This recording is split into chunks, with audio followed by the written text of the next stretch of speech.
Thank you, Madam Chairman. Mr. Reed, according to a report from the Health Research Institute published in December, 32% of consumers reported having at least one health app on their mobile device, which is double from just a couple of years ago.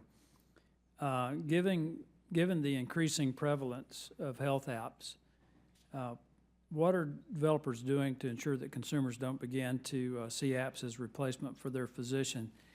And I find this particularly interesting in the context of typical male that I am. I tend to self-diagnose. First of all, you're right. As a fellow male, I can tell you that we are a terrible species when it comes to, my wife, when you go to the doctor, says, who's your primary care physician? Most men before 40, and even after 40 in many cases, what's a primary care physician? Yeah. I go to the doctor when I'm hurt, and that's the primary care that I get from that perspective. I worry less about people using apps to self-diagnose. I'm more concerned with them finding applications that actually engage them in a way that they don't do what we as typical male do and then ignore it. You know, one of the members of Congress who was here earlier spoke about checking her husband's moles. That's an interesting concept, but there it is, right? We look to others to engage with us in a way that gets us involved.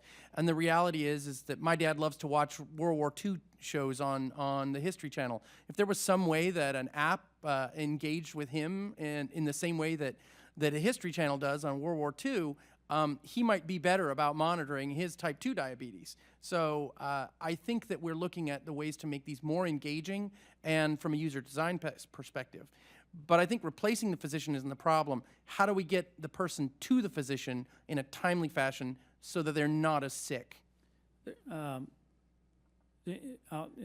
else want to say something? I've got a comment on this, and it's, I think, where technology might lead us on this is that you do these EKGs. Is there any possibility that at some point that instead of plugging in earphones, you can plug in something that you've taped on, you're on the stationary bike or whatever, and in the context of self-diagnosis, actually, again, from a male perspective, well, that's just heartburn, actually go see a doctor when you need to.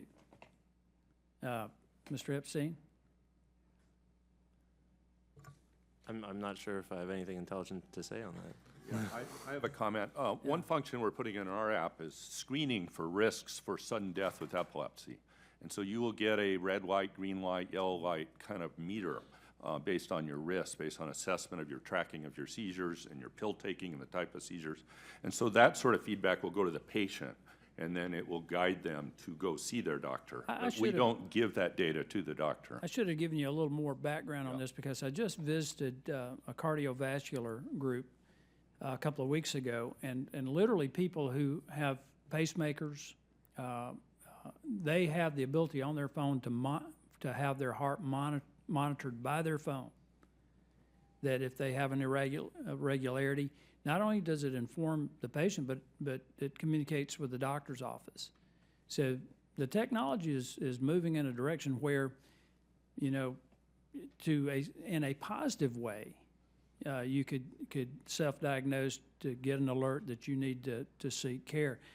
Also, it may also give us an opportunity to avoid overdiagnosis.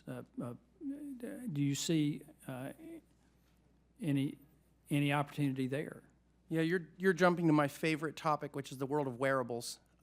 We actually did a study of 99 days we looked at 25 different wearables, and you're completely right. The reality is, it's starting with sports med. You see companies like Under Armour already beginning to look at it. But how do I turn the shirt that you wear into something that helps you keep track of your health? I think I see at least 2 Apple Watches here at the table. And if you look at the back of this watch, it's exactly what you said. It's a platform for sensors. The back of it is a whole row of sensors. And what you're discussing, sir, is exactly where I think all of us will end up being. And that is, how do we incorporate wearables into giving better diagnosis? We're still on the road to that. There are regulatory barriers, but that is, I think, a big part of our vision. Thank you, Madam Chairman. I yield back. Right.